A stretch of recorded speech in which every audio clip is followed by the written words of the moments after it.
Nitrous oxide is an inhaled anesthetic agent with low solubility and low potency, commonly referred to as laughing gas. In this mnemonic video, we'll cover all you need to know about nitrous oxide's mechanism of action, clinical use, and adverse effects to nail it on test day. Let's get started. Our scene takes place at a restaurant, but not just any restaurant. No. This is a very fancy restaurant on the cutting edge of gastronomic experiences. You can see now that this server is pouring some fancy gas over our patrons' drinks to make them more cryogenic. Uh-oh. I think this server was supposed to be pouring liquid nitrogen, but instead grabbed nitrous oxide. We have to check the labels, people. Let this cloud of nitrous oxide gas enveloping the table anchor you to the topic of our scene, nitrous oxide. Take a look at the girl that is passed out at the table already. This mistake just gets worse and worse. She obviously inhaled a good amount of the nitrous oxide, and it is now taking effect. Let this passed out patron remind you that nitrous oxide is an inhaled anesthetic. For reference, nitrous oxide is colloquially known as laughing gas, which, as many of you know, can make you pretty woozy. As such, nitrous oxide is often used in the context of surgical procedures to induce anesthesia. Okay, now see that ketchup bottle that got knocked off the table by the spreading gas that was being poured? Let this falling, or low, ketchup bottle remind us that nitrous oxide has low blood solubility. You know, since ketchup is this red liquid, kind of like blood, and it is falling low to the ground to remind you of low blood solubility. So what does low blood solubility even mean anyways? Well, I'm glad you asked. Simply put, blood solubility describes how easily a gas dissolves in blood. It's typically measured as the ratio of how much drug dissolves in liquid blood over how much drug remains as a gas after equilibrium is achieved. Nitrous oxide has low blood solubility, which means that the drug really doesn't dissolve into blood well. Functionally speaking, this means that when nitrous oxide enters the blood, it does not bind well to plasma proteins. By not binding to plasma proteins, nitrous oxide remains as a free gas and is therefore more available to move across the membranes, like the blood-brain barrier. You may also see blood solubility be called the blood-gas partition coefficient. This is basically a fancy way of describing the ratio we just mentioned. Just remember this falling ketchup bottle for low blood solubility. Got that? As a result of working in a restaurant, you develop some pretty fast reflexes. Gotta catch all the plates you drop, right? Just as quickly as the ketchup bottle fell, our server has made an incredibly quick recovery. Let this server's fast recovery remind you of the fast onset and recovery of nitrous oxide. You see, one of the downstream effects of low blood solubility is a fast onset of action, making nitrous oxide excellent for induction of anesthesia. Let me back up and explain the context here. Since nitrous oxide is an inhaled anesthetic, we have to get the drug in its gas form into the brain to induce anesthesia. This means that the drug has to move from the alveoli into the blood, then out of the blood and into the brain. Controlled anesthesia occurs when a steady state is reached, meaning that the relative concentrations or partial pressures are equal in all of these places, the alveoli, the blood, and the brain. Since nitrous oxide has low blood solubility, it does not dissolve well in blood, instead quickly saturating it, which leaves more drug in free gas form to diffuse into the brain and other tissues. In other words, nitrous oxide quickly reaches steady state or equilibrium. This explains why the drug induces anesthesia quickly, solving the first piece of the puzzle.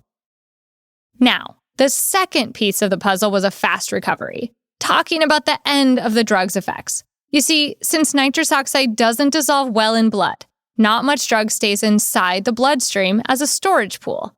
As such, when we stop giving the drug, the blood equilibrates to zero pretty quickly, causing a quick recovery from anesthesia. Nitrous oxide therefore has a short duration of action.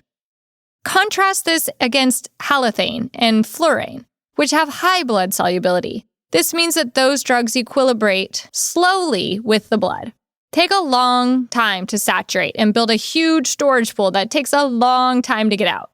In the clinic, nitrous oxide is used for induction or starting anesthesia, while those other drugs are better suited for maintenance. Got that? Next, take a look at this patron quickly picking up his Mac computer. He must be a med student because no one else would be working while getting this kind of gourmet food.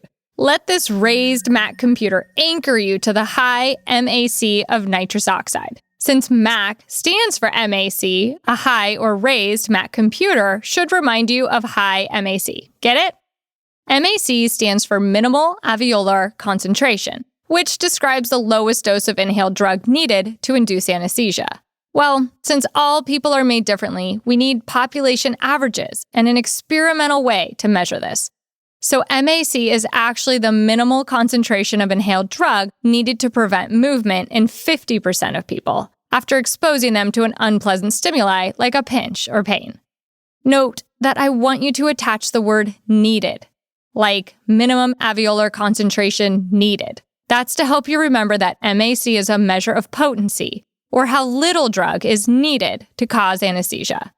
A high MAC, therefore, corresponds to a low potency, since you need a high minimum dose to cause anesthesia. Make sense? All these anesthesia terms are frankly really ridiculous and poorly named, and I wish I could scratch them all out and make them more intuitive. But I don't write the rules here, okay? Just remember our guy lifting up his Mac computer to remember that MAC is high with nitrous oxide. Next, I want you to pay special attention to the gravy bowl there with separated gravy inside.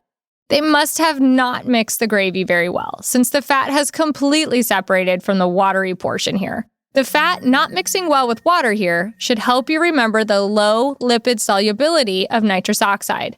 Nitrous oxide is not very lipid soluble, which explains why it has low potency, and also explains why the MAC, or dose needed, is so high to cause anesthesia. The way I like to think about this is to remember that cell membranes are made of lipids, or phospholipids. This is especially true in the brain, where fatty myelin sheaths are everywhere. Low lipid solubility means the drug cannot easily penetrate these membranes, leading to low potency. So high MAC and low lipid solubility are really different ways of saying the same thing, that nitrous oxide is not very potent. Got that? Now that we've covered the important mechanistic factors of nitrous oxide, let's move on to some adverse effects. Check out our computer-holding patron. He looks pretty pissed by the accident here, as evidenced by all the steam coming out of his ears. It looks like his head is about to explode in anger. Let this cranial steam help you remember that nitrous oxide can increase intracranial pressure. Long story short, nitrous oxide administration increases cerebral blood flow, increasing intracranial pressure. Let's move on. These two patrons here must have been on a date, because it seems like our passed out patron has dropped a beautiful heart-shaped box of chocolates. Let this falling heart-shaped box remind you of cardiac depression, another common adverse effect of many inhaled anesthetics, including nitrous oxide. The mechanisms here are complicated, but nitrous oxide can reduce contractility and heart rate to reduce cardiac output, which can lead to bradycardia and hypotension in patients. Finally, take a look at the loaf of bread on the table. It looks like the server wasn't the only one having a rough night tonight. The baker managed to get a huge air bubble in that loaf. You know how fancy bread like this always gets these giant holes in it. Let this giant air bubble in the bread anchor you to air embolism, one of the potentially lethal adverse effects of nitrous oxide. Air embolisms are basically big air bubbles that can form in large blood vessels to block flow. This formation of air bubbles is a result of the low blood solubility of nitrous oxide, meaning that too much drug stayed as a gas phase in the blood and formed a giant bubble inside the blood vessel. These bubbles often form in big vessels in the lung, blocking the flow of blood to the lung to cause death. Okay, and that's it for nitrous oxide. Let's recap. Nitrous oxide is an inhaled anesthetic drug that has fast induction and recovery due to its low lipid solubility. It has low potency and a high MAC. Adverse effects include increased intracranial pressure, cardiac depression, and risk of causing air embolism. I know we went through a lot of important and relatively new drug properties in this one, but I think we've explained them as simply as possible. Now you can go and impress your peers with your newfound knowledge on MAC. Well, until next time.